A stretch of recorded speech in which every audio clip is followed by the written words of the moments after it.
You're listening to the SoleStrategies podcast, hosted by the team here at SoleStrategies. We hope you like the latest episode, and thanks for tuning in. Hey everyone, welcome to the SoleStrategies podcast. I'm your host, James Ray. James Gets Political on TikTok, and today we're going to be discussing progressive disappointment with the Biden administration and the hope for progressive politics with returning guest Tori Ramirez. They are a political activist and educator out of Texas, and you can find them on TikTok at the handle @ToriNoodles and on Twitter @NoodleTori. So Tori, let's get started. What an interesting 6 months it's been. Honestly, it doesn't feel like it's been 6 months. We were talking a little bit earlier about how this sort of, it didn't happen in the first week. We'll wait another month. We'll wait another 3 months, right? It still feels like we're in the first 100 days of the presidency and Joe Biden is kind of a newbie. But we've crossed 100 days and I don't feel like anything has gotten done. Yeah, it's been interesting, to say the very least. For background, the Biden administration is on paper the most progressive administration we have seen, which at this point, I am starting to think says a lot less about how progressive Biden is, but more so how low the bar really was for him to jump over. That being said, in the span of these 6 months, we've seen barely any movement on core campaign promises, whether that be immigration, whether that be wages that have seen at best minimal pushes, whether that be student debt reform or any kind of student debt relief, which we've seen about $2.8 billion forgiven to very narrow groups with, in my opinion, some interesting barriers to entry. But none of the widespread forgiveness that we would have expected from an administration that was promising immediate forgiveness of up to $10,000 minimum. Instead, we've seen the creation of committees, the continued U.S. imperialist actions overseas through multiple, whether it be multiple drone strikes in Iraq and Syria, or whether it be the continued support of the Israeli government with really minimal criticism of human rights act violations and crimes against humanity that are ongoing in the region. It is generally disappointing, I think, for a majority of progressives, myself included. I don't know about you, Tori, but I think as someone who was more or less convinced that by voting for Biden, we would be getting something other than just him simply being better than Trump. I think it's been relatively disappointing.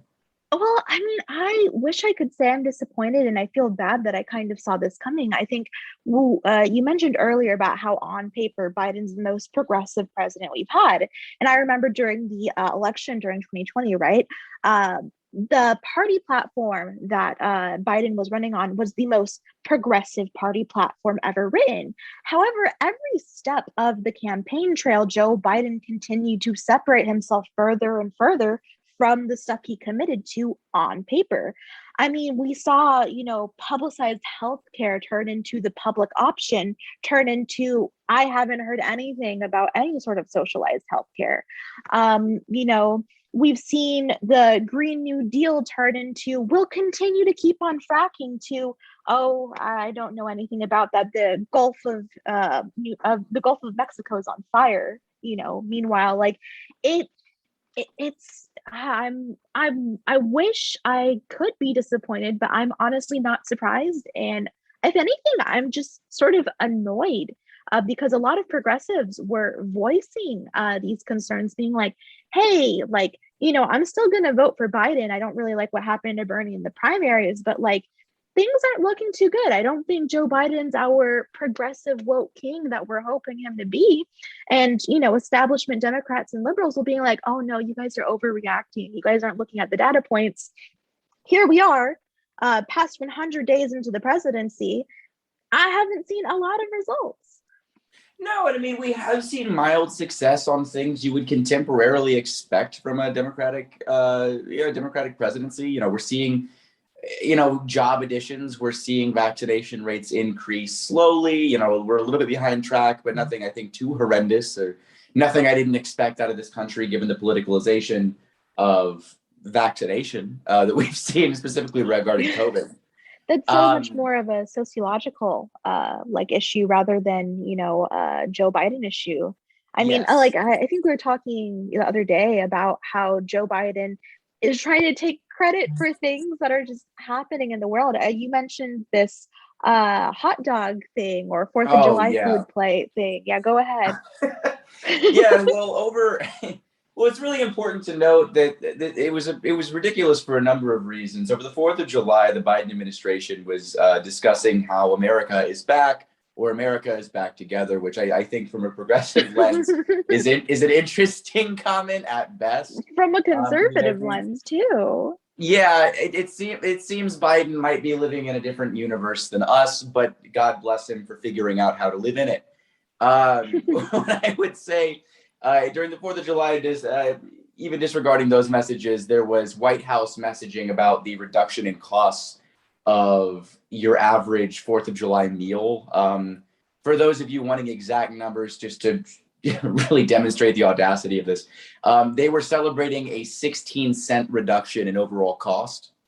And that being somewhat misleading when you consider that like food costs overall year to year have still been increasing on average across the country.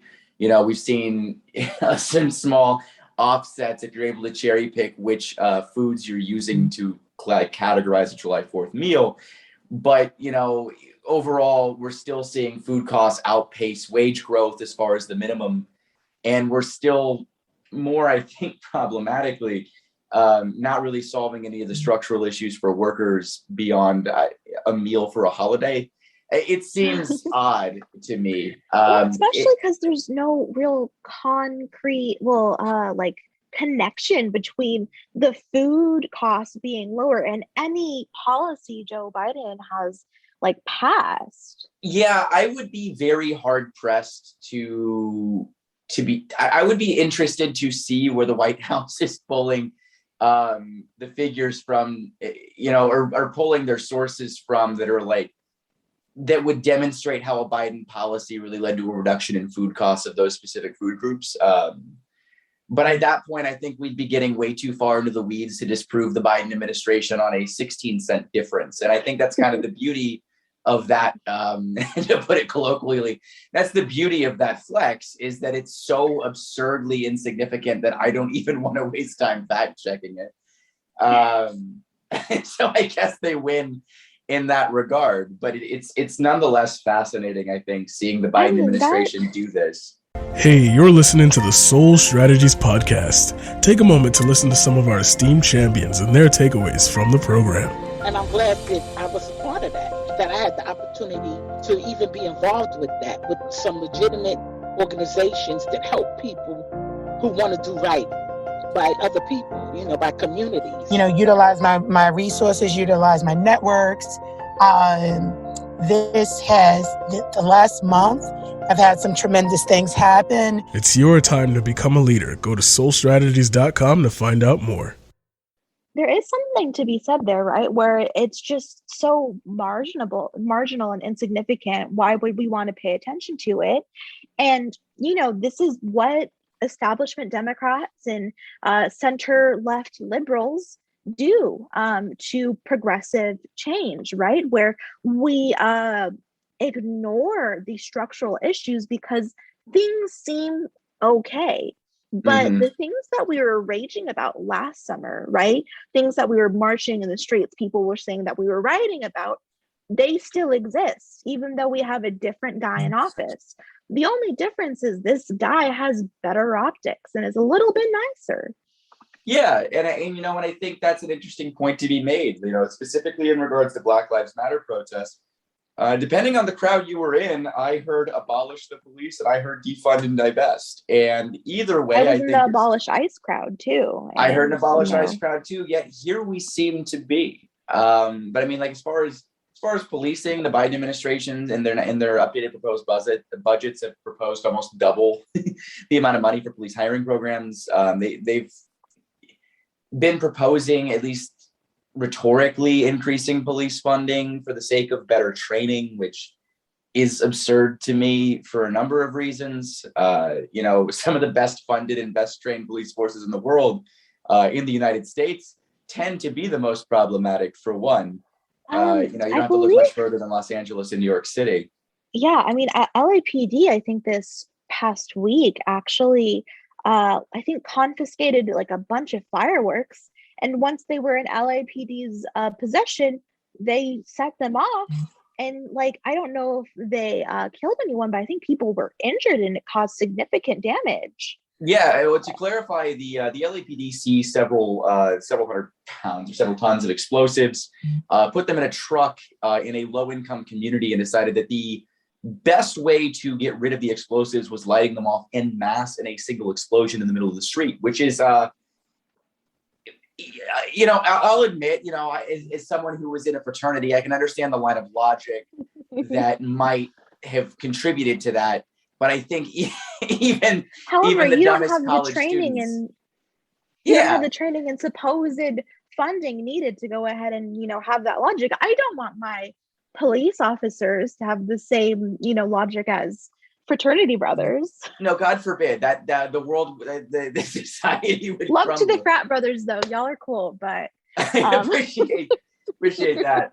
But no, I mean, and this it brings us back to that though, when you look at the combined cost of US policing worldwide, if you were to take the budgets of the world's largest military forces and include US domestic policing budgets, US police rank top 5 in the world's largest militaries. Another interesting I don't have the exact numbers, but everyone talks about how the DPRK, North Korea, is this really big scary force that is like just like going to absolutely like demolish foreign relations. And we don't have to get into that whole can of worms right now. I know DPRK conversations on the left can get a little bit spicy. However, one thing that remains true is that this foreign enemy, as it's painted, the DPRK, has a smaller military budget than the NYPD. Yeah. That's how much money we spend on policing. Yeah. And that's the thing, is when you look at these increase in budgets, one has to at some point say, where's the line? Because police are going to continually ask for increased funding for, their own personal reasons. That's the core argument every year when we're looking at budgets for every institution. No institution wants to cut their own budget or say we're good where we are, because there can always be money spent somewhere. And we get to the point where even if we're targeting the funds given to police officers for hiring programs, towards hiring programs, it seems to me as if that doesn't actually start to even get close to fixing the structural issues that exist in American policing. Not one bit. It's great that police officers can get better training, but when the core assumptions and the core, the core problems still exist, we're not doing anything but giving more money to these people before they inevitably fuck up. Excuse my French. And that's kind of, I think, the issue we really end up running into, particularly with the Biden administration, is to come back to topic, is a refusal to really acknowledge serious structural problems in a way that is in any way serious. You get mouth service from the Biden administration about racial equity, about wanting to make the economy work for everyone, but it seems to me as if it's another one of those examples where, there's that contemporary slogan of revolutionary slogans and revolutionary ideas die when they enter the Democratic Party. And exactly. And it's unfortunate because, you look at a lot of the rhetoric, right? And you look at the rhetoric as opposed to the actions. If you really care about racial equity, well, we could talk about the fact that out of the $1.7 trillion of outstanding student debt relief, 2/3 of that is held by women, and the majority of that, the people with the highest amounts of debt on average are Black women. When you look at student debt forgiveness, if you were to do uniform debt forgiveness, you're disproportionately benefiting people of color, particularly Black and Indigenous people of color. But you're looking at a gendered equity program as well. You look at minimum wage jobs. The people who work minimum wage jobs are predominantly women and predominantly people of color. This is not, especially when you integrate sub minimum wage work. Like serving.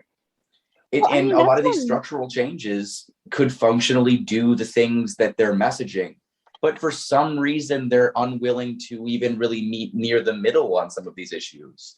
At least the Clinton administration was adamant about a $12 or $12.50 minimum wage. It's weird to regress from the Clintons, but here we are. It's I didn't even think about it like that. We did regress from the Clintons, and the Clinton administration was already, Pretty ugh, moderate. yeah, exactly. But I lost my little thought there. Oh, about how Democrats will go ahead and look at these issues regarding women and race, right? But then ignore labor issues. And as you were explaining, labor issues heavily intersect with women's and POC issues. So it's weird that we're paying all of this lip service towards these identities without looking at the one identity that unites them and impacts them the most. And that is, people aren't getting paid enough. There aren't enough social safety nets. We are disproportionately policing the communities that they exist in. Like, it's just, Yeah, I mean, and it goes even further than that. When you look at structural disparities in healthcare, I mean, there's clearly a racial element.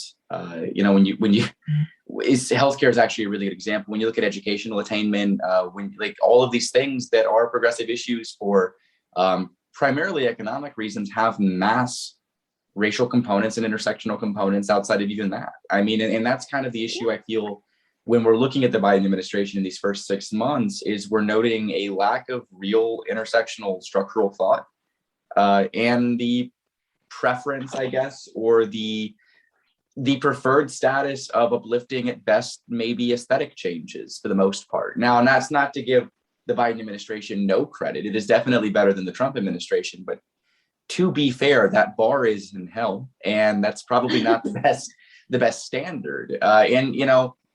I agree with you. It was one of those disappointed but not surprised moments. I think when we started seeing the Biden administration post-election tilt much more center. And I think there's a number of reasons we could get into about why the Biden administration, why Biden in particular wants to play to the middle as much as he does. But it's still painful to watch, especially given the circumstances. There would be no better time for progressive change than coming out of a pandemic. Than coming out of a mass recession, than finally being liberating the working class in some facet, even if it's some small facet, by just adjusting the minimum wage to be a little bit closer to livable, which is really what the $15 is going to do.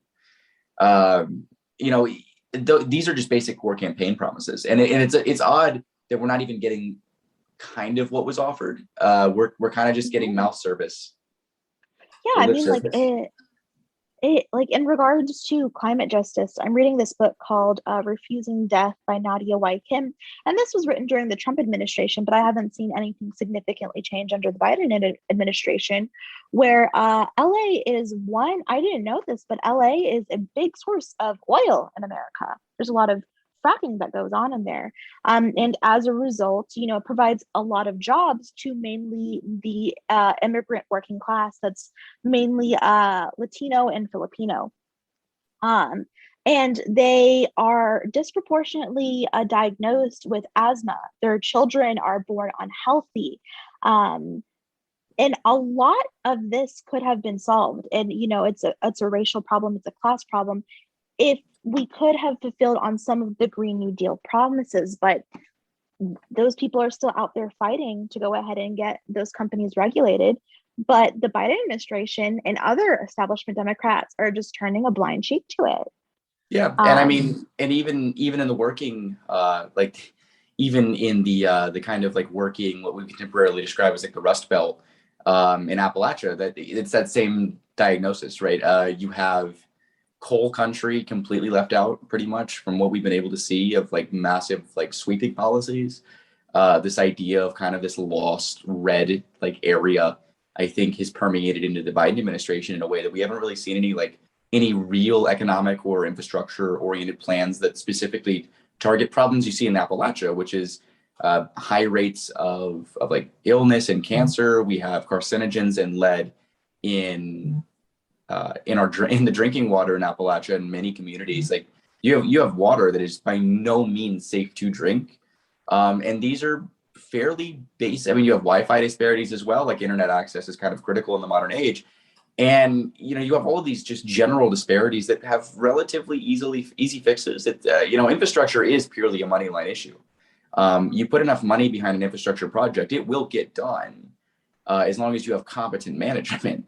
I'm saying that as somebody who used to work in construction, and it's frustrating to see so many people whom might have had a better outcome had we had a more progressive president, now kind of suffer under the weight of normalcy. And I fear that moving into the midterms, in particularly in the short term, but in the long term, moving into 2024, that's going to seriously hinder the Biden administration's ability to be competitive on a national level, and really to the Democratic Party's position.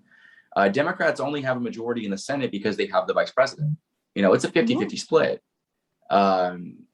Even without, even assuming we lose the Senate, like, we could have further reduction of the majority in the House. I mean, we could see the Biden administration lose in 24. It wouldn't necessarily surprise me at this point from the performance I've seen. It's important to know we're only an eighth into the Biden administration's term, but already I'm seeing in progressive circles a general turn from acceptance that we're not going to get everything immediately to kind of us being like, okay, but where's anything? And that's a problem. Well, that's the thing, is that, the first 100 days that a president is in office sets the tone for the rest of the presidency. And I'm scared that the tone has already been set. This tone of, let's lean heavy on that we're the ones uniting America, that we're bringing America back. While these people in Appalachia, these people in LA, these people in you and I's hometown are continuing to suffer. But apparently America is united and back. I don't see that around me when I look around. I don't either. But that being said, I am, to a degree, hopeful in some regards. Transitioning to the kind of the second point of this discussion, moving past the kind of like lackluster performance and what some might describe as overt failures of the Biden administration in the first 6 months, or the first nearly 6 months, we're seeing a continued upswell of progressive support. I haven't seen progressive energy die off in the way that I kind of expected it to a degree. If anything, it's intensified under the Biden administration on the left, which has been really, really fascinating. Now, I think moderate Democrats and center-left liberals have really dug their heels in for the most part. But that being said, like, past center-left liberals, like even looking at progressives, looking at leftists, et cetera, you're really starting to see this upswell of both people trying to run not only to beat Republicans in their districts, but to primary their own Democratic colleagues, which is nice. Yeah, like, I know that in my city, we recently elected 2 DSA members into city council. And there's also been conversations about how, because of this lackluster performance from the Democrats, we're building a stronger socialist movement, progressive movement, where the DSA is like, hey, we need to start separating ourselves from the Democrats and start holding on our own. How beneficial do you think that is? Because, I can see where it feels scary to go ahead and be split up, but at the same time, like, promises haven't been delivered. What do they expect us to do? I mean, I'm biased, clearly, but I think DSA's strategy over the years has been, we will co-opt the Democratic Party's infrastructure, and in doing so, potentially be able to leverage power internally, and also get DSA backed members in, so that we can slowly start changing the entire composition of the national party and these state level parties. Nevada is a really good example. Other states where we're starting to see really nice DSA success. New York City saw pretty moderate DSA success, I think, in these last election cycles. LA's been seeing an upswell of DSA, even in my home state. I was supposed to say my home county even, but my home state of Indiana has seen an upswell of DSA support here.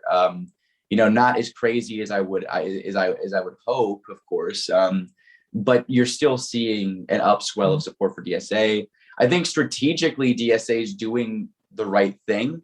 I admittedly, I'm a dues paying DSA member. I have friends who are national delegates and in leadership in DSA. And I like their general strategy. I think as far as labor organizing, you're not going to get a better leftist org than DSA right now. Their rank and file strategy has been ridiculously effective from what I've been able to see on the ground. I think electorally, they're doing some really, really good things. I think the more seats they pick up, the better. You know, we're looking in Washington's ninth congressional district, we're seeing an insurgent DSA-backed candidate potentially unseating Adam Smith, like who's the head of the Armed Services Committee, right? These are major shifts, and I think over time, as more DSA-backed candidates get in control of particularly statewide positions, because I think those are more important, really.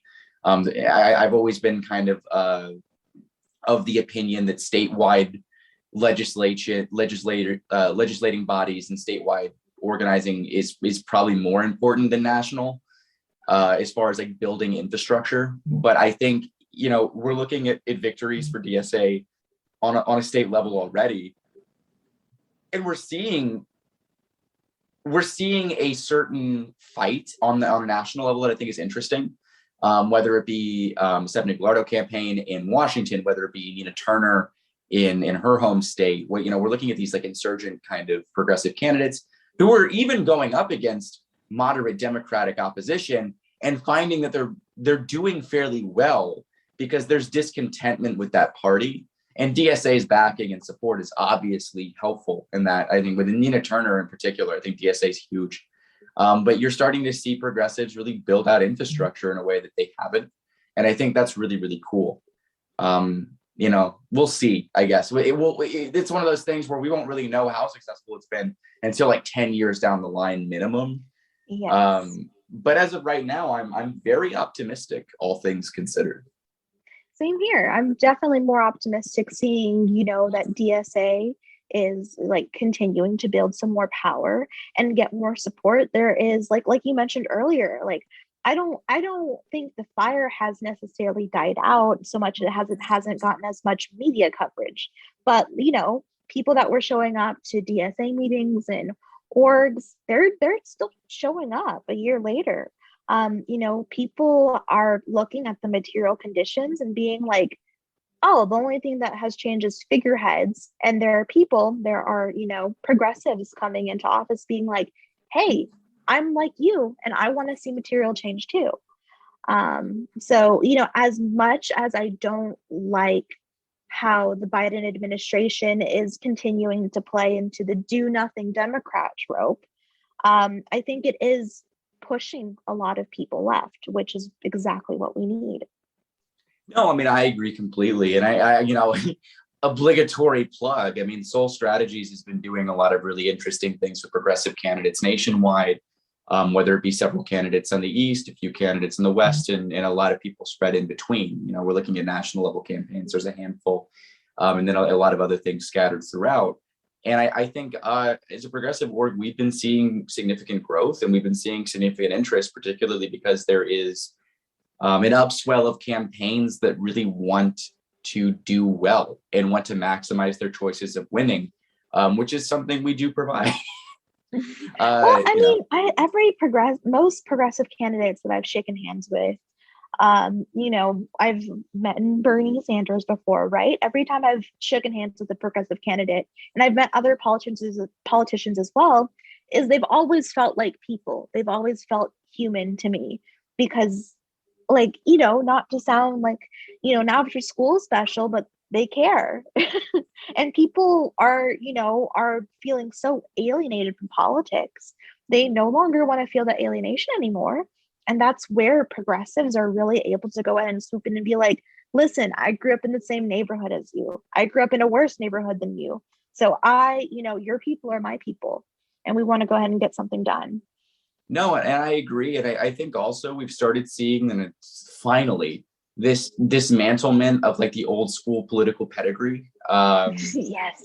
Which has been so nice. Stephanie's campaign in Washington's nice district, a woman we're working with right now, she is a high school teacher, an ex-high school teacher for years. In Louisville, you're seeing Charles Booker, who was a state legislator, but who has a working class background. And you have other people in Louisville, actually in particular, as of today, who are activists and organizers in Louisville who are now running for state congressional races. I think that is fascinating and really beautiful. And I think my hope is that moving into the next few years, particularly moving towards 2022, that we really start to see progressives either unseat moderate Democratic options, or maybe move towards at least being competitive on a local level, which I think is a super, super critical thing.